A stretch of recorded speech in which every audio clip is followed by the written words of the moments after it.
Dear students, today in the class of System Analysis and Design, we will study about the System Control and Quality Assurance. आज हम system control और quality assurance के बारे में पढ़ेंगे. आइए देखते हैं. It is review of system और software product and its documentation for assurance that system meets the requirement and specification. इसका मतलब ये है जो सिस्टम क्वालिटी या कंट्रोल है या क्वालिटी एश्योरेंस है, उसका मतलब है सिस्टम को या सॉफ्टवेयर प्रोडक्ट को रिव्यू करना, मतलब दोबारा से उसे जांचना, देखना, अगर उसमें कोई फॉल्ट है तो उसे रिमूव करना, यानी उसे क्वालिटी प्रोवाइड कराना. It's documentation for assurance that system meets the requirement and specification.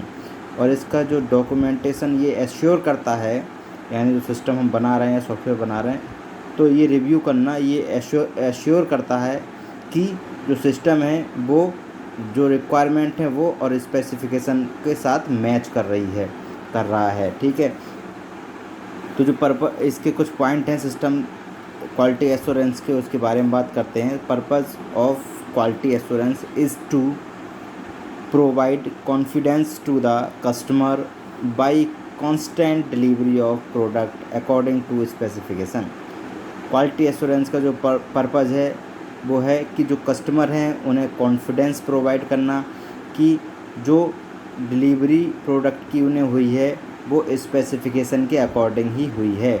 मतलब जो कस्टमर है वो संतुष्ट हो जाए कि जो सिस्टम बना है या जो सॉफ्टवेयर प्रोडक्ट उन्होंने बनाया है वो बिल्कुल स्पेसिफिकेशन के अकॉर्डिंग बना हुआ है. सेकंड, सिस्टम क्वालिटी एश्योरेंस, जिसे हम SQA कहते हैं, is a technique that include procedures and tools applied by the software professional ensure that system meet the specified standard for its intended use and performance. System quality assurance एक technique है जिसमें इसमें कुछ procedure और tools apply किए जाते हैं. कुछ किसके द्वारा? Software professional. जो सॉफ्टवेयर प्रोफेशनल हैं उनके द्वारा सिस्टम्स पर या सॉफ्टवेयर पर कुछ प्रोसीजर और टूल्स अप्लाई किए जाते हैं, ये इंश्योर करने के लिए कि जो सिस्टम है वो स्पेसिफाइड स्टैंडर्ड के अकॉर्डिंग तैयार हुआ है नहीं हुआ है, और इसकी परफॉर्मेंस एक स्टैंडर्ड परफॉर्मेंस है या नहीं है. ठीक है.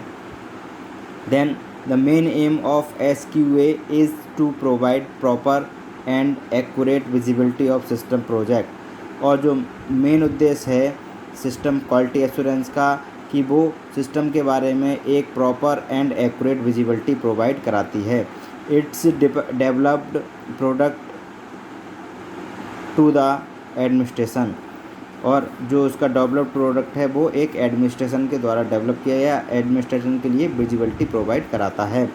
It reviews and audit the software system product and it's activity through out the life cycle of system development.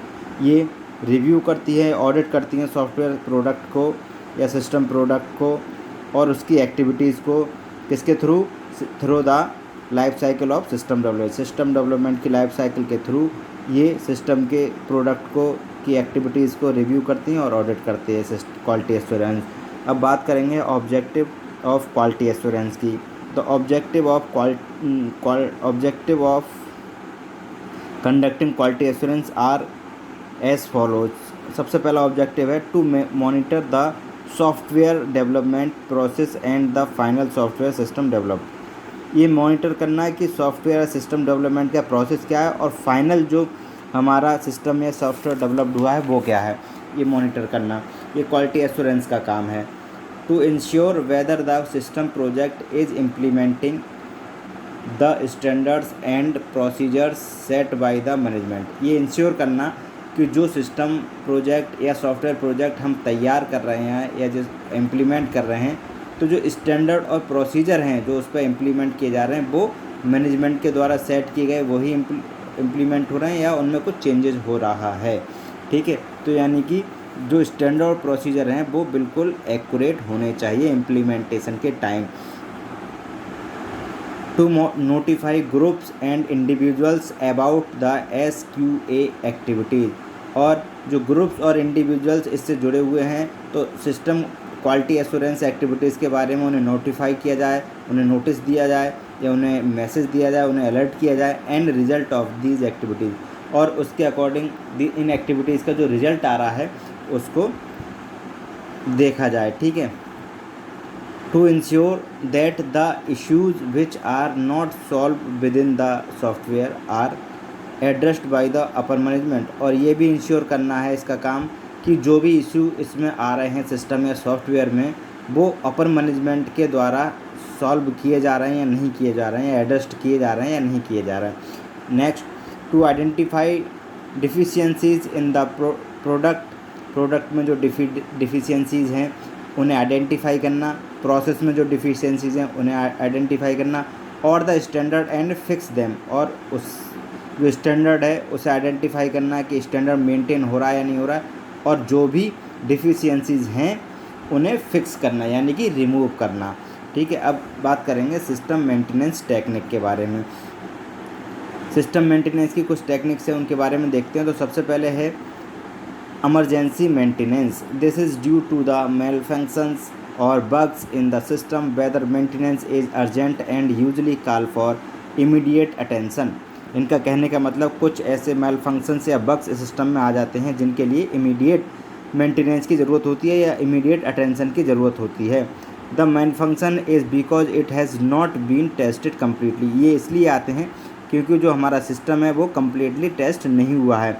Even though the system must have run perfectly for month और even year, और ये भी हो सकता है कि कई महीनों तक कई सालों तक सिस्टम अच्छे से रन कर रहा हो, बाद में अचानक भी हमारी ये बग्स या मेल फंक्शन आ जाते हैं। ठीक है, तो इन्हें इमरजेंसी मेंटेनेंस की आवश्यकता होती है। अब बात करते हैं रूटीन मेंटेनेंस की।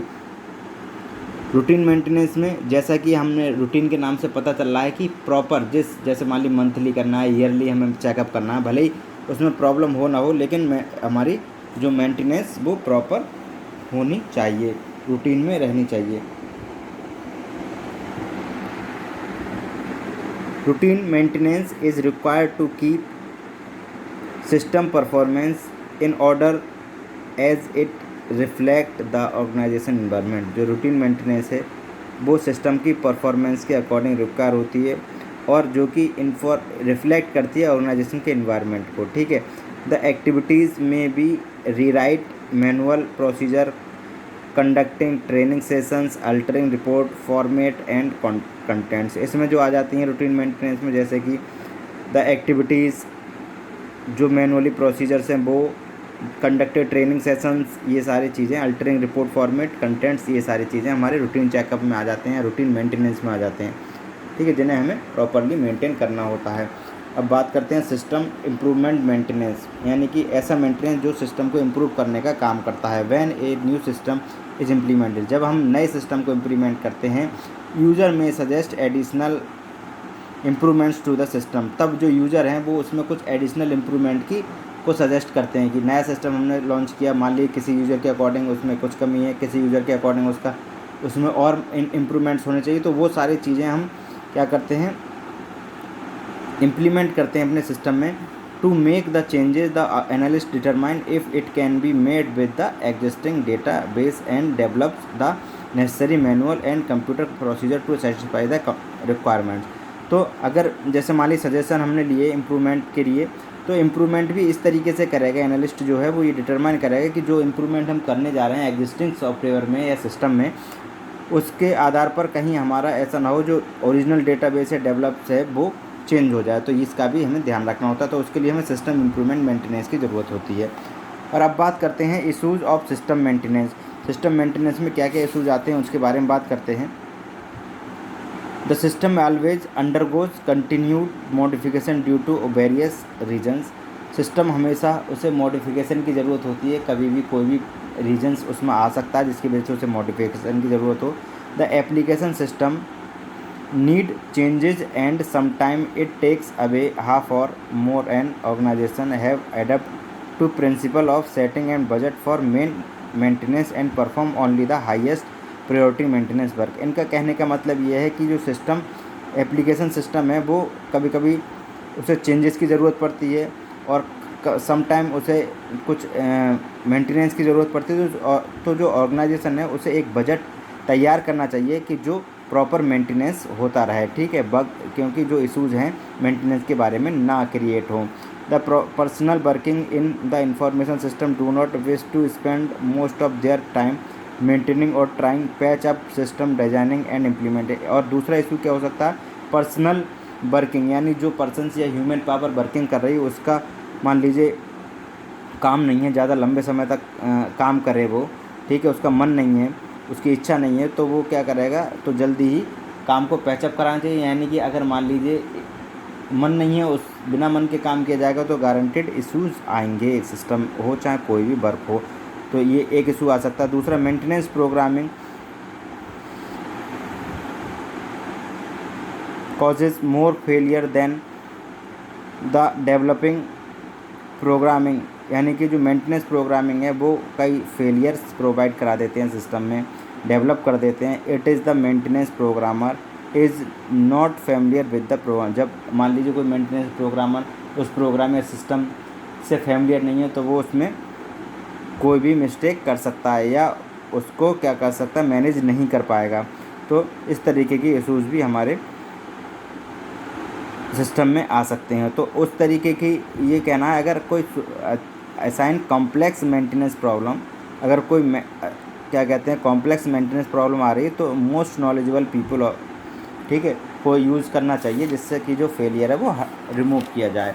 If the documentation is poor and change, और जो डॉक्यूमेंटेशन के सिस्टम का या सॉफ्टवेयर का वो अगर पुअर है तो सीरियस फेलियर के चांसेस ज़्यादा रहते हैं।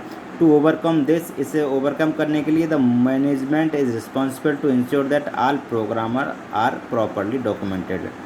तो मैनेजमेंट को ये करना चाहिए कि जितने ही प्रोग्राम्स हैं वो प्रॉपरली डॉक्यूमेंटेड होने चाहिए। तो स्टूडेंट्स, आज के वीडियो लेक्चर में इतना ही। कल हम नेक्स्ट यूनिट और नेक्स्ट टॉपिक के बारे में बात करेंगे। Okay, thank you students.